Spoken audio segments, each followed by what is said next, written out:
Alright guys, welcome back. Alright, so today we got the 4-liter XCharged supercharged engine right here on the engine stand, and we're going to start tearing it down. So for the most part, most of it's already been kind of taken apart. I already took off the wiring harness on it. The drive belts already been taken off. Most of everything else has already been done.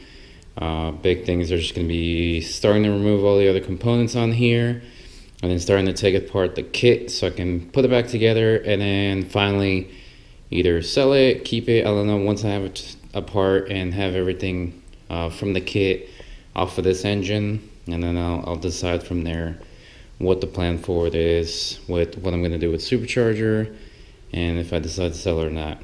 I should have more enough room to be able to remove the headers and then remove all the front accessories. I'm most likely going to have more water come out of this. I'm going to have to set up a giant pan under here to catch all the water that's coming out of the engine.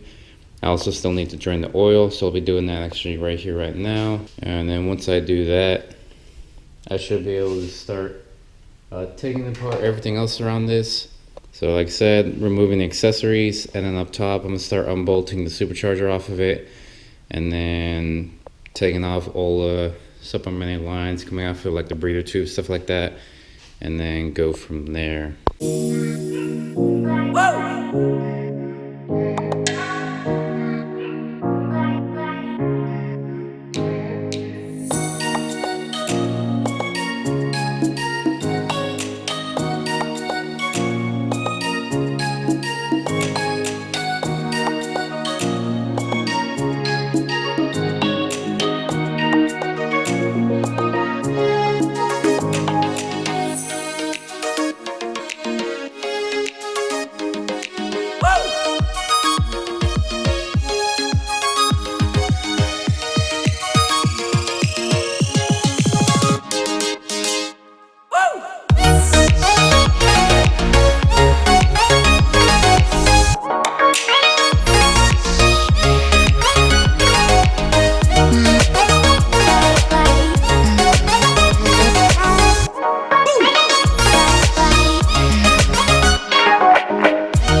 Alright, so I got both headers off.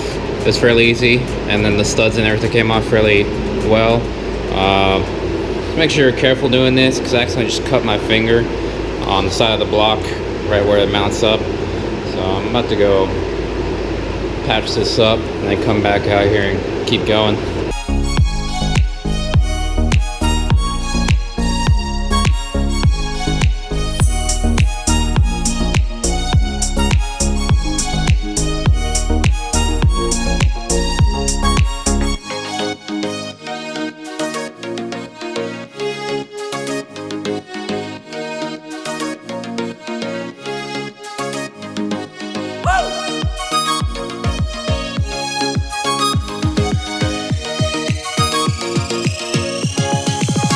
Alright, got pretty much most of the front accessories off, except for all of the water pump and the tubing for all of that, and the heater hoses. And I left that on mainly because there is still a little bit of water in the block, so I'm gonna wait until I get a pan to put underneath it, so all of that coolant will drain into the pan instead of all over the floor. So otherwise, aside from that, the only other thing really left on there is obviously the motor mounts, and then the supercharger on top, and a few things here and there. This bracket's still on just because it's also bolted on right where the supercharger is. So once I drain the coolant, the rest of the coolant out of this, remove the water pump and all of the tubing associated with it, then we'll start loosening all the bolts to get the supercharger off. And then once we get the supercharger and the intake manifold off, we'll be able to get to the fuel rail bolts underneath. And then once we have all that off, then we'll be able to remove the heads and then just kind of see the damage and how everything looks. So for those of you who don't know, I replaced the piston. I believe it was 1. I replaced that piston with one off of the similar model, 4-liter.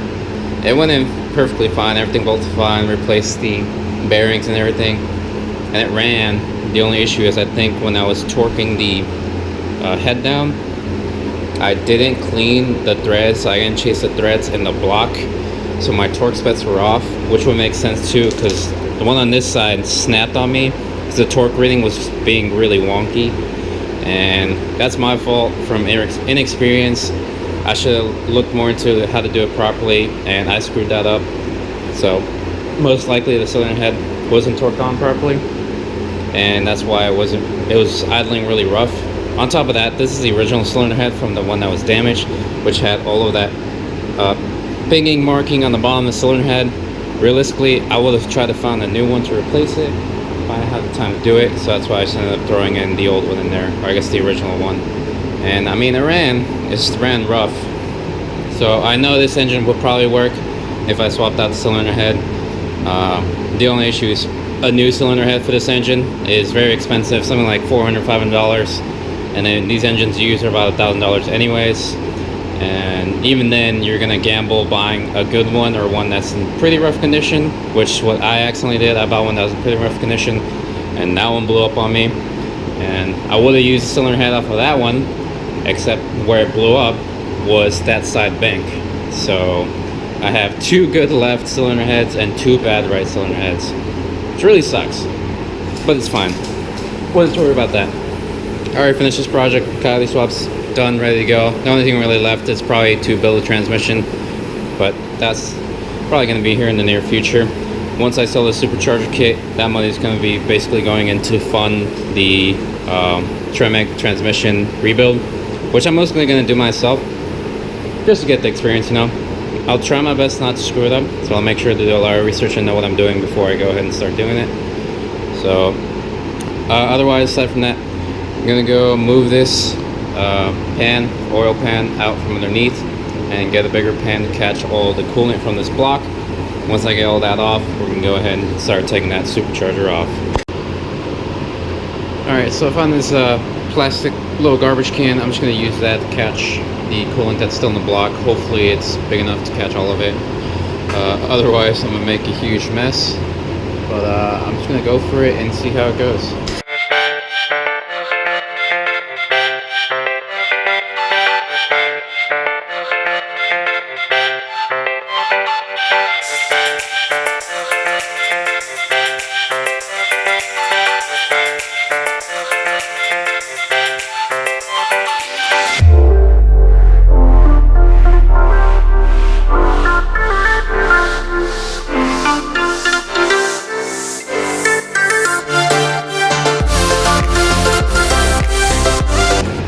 Water pump is off. There actually wasn't really that much coolant left in there. I guess most of it drained out whenever I brought it over to this new house, and it kind of just all spilled in the truck bed. But other than that, all the other coolant's probably going to be near the bottom of the block throughout the block itself. So whenever it tilts forward, I'm just going to leave this here, the trash can here, so that whatever spills out will go in that can instead of spilling all over the floor. Aside from that, so the thermostat housing, the only issue with this is you have to remove the intake manifold to get to that last bolt, which actually ran this issue when I was doing autocross a couple years ago. Is this thermostat housing, you might notice this one is one piece, full aluminum. So the plastic ones fail on these engines, I would say fairly often, depending on how you drive it and where you live. So of course, with the supercharger, all that heat, I melted the thermostat housing right on the back part of the seam. I probably have a picture of it here. I'll attach it here if I do. And I ended up kind of being stuck on the side of the road because of it. All of the coolant, basically, since the pump's right here, shot right out of the thermostat housing, right on top of the block, and it kind of just smoked everywhere, and it didn't have any coolant. And I would have just replaced it in there so I can fill it with coolant and drive it again. And then these two bolts here are really accessible. But if you look back here, I don't know if you see in the camera, right there between this tube and the coolant temperature sensor, that last bolt, that third bolt, is kind of sandwiched underneath the intake manifold. So there isn't really any way to get to it, unfortunately. So it made it kind of impossible to replace this without having to remove the whole supercharger, which is kind of a bad design And realistically, I mean, if you're gonna do this supercharger, I definitely recommend throwing this on there. I'm probably gonna include it with the kit just to be safe, because it's much better to have this on here than have to take this whole supercharger off just to replace. I mean, this is a $10 part for plastic, but this piece was created by, I believe it was Simon Auto, something like that. I'll look it up. It's right here on top of the essay. So it should be Simon Auto, something like that. And this part was like $200, but it's well worth it. For the supercharger kit, you're gonna need to use the Ranger. I believe it's like the Ranger like upper portion, because on the stock 4.0s, the coolant thermostat housing points up this way, whereas the Ranger one points out to the side. So you need the one that points out to the side.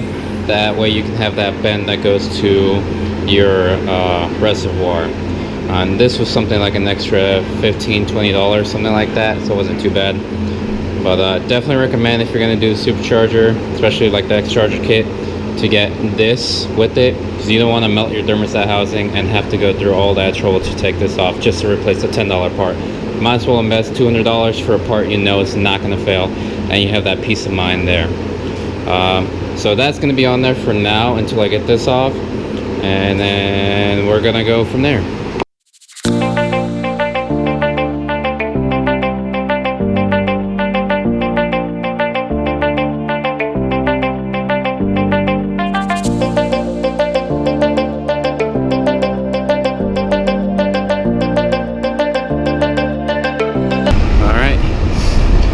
Blower's off. Forgot there was a small little vacuum line that comes in from the intake manifold that goes to the fuel line. So make sure you disconnect that before trying to pull it off. Fortunately, it wasn't too heavy, so I was able to hold it up as I just pulled it off. And that wasn't on there too tight, so I was able to kind of like just tug at it. It came right off. That's off. Only thing really left to do is to loosen all of these screws. With these are torqued down in a certain pattern. So I'm going to try to find the manual and then loosen these in reverse for that order, just so I don't cause any deformation of this plate. Once this plate's off, I'll be able to also remove the aluminum one-piece thermostat housing. And then from there, we should be able to remove the fuel lines and get these injectors off and throw all that together back into a kit. I'm probably going to send these fuel injectors off to go get clean, because they have been sitting. And once they're clean, go ahead and throw them back into the kit. I think these injectors new are like 60 per, so I'm definitely much rather just have them clean than have to order new ones. So I'm going to go ahead and probably take this inside so I don't just leave this in the garage, and then start finding a box or something to put it together, to put the kit back together. So we go ahead. Gonna do that right now. I'm gonna find that instruction booklet and then go ahead and get the intake, the lower portion of the intake manifold off. Alright, so I found the file on my phone. I have the manual somewhere in my stacks of paperwork and stuff, but I can use this for the time being so I know which bolts to do in which sequence or inverse sequence, just so I make sure I don't damage this trying to take it out. Let's go ahead and get this intake manifold off, and then also take off that thermostat housing.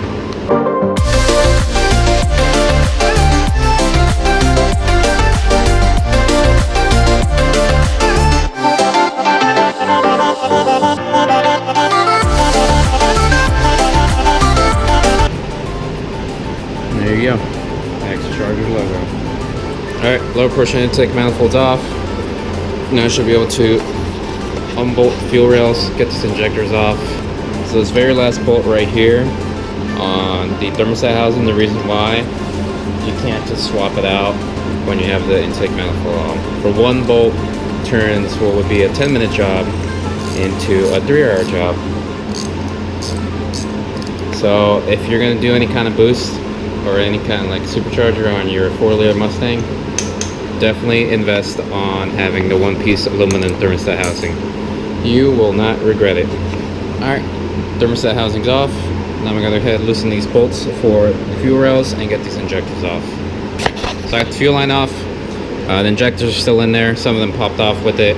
I accidentally dropped the bolts in there, but fortunately I had a magnet to pull it out. Realistically, it doesn't really matter because I'm pulling the heads off anyways. But I can go ahead and pull this off now, and then pull the injectors off, and then definitely gonna get new seals. Some of these you can see the seals came off either inside of there or stayed on it or already popped off. Either way, you're supposed to get new seals, so it's not gonna be too big an issue. So we're gonna go ahead and take those injectors off and then put this kit back together.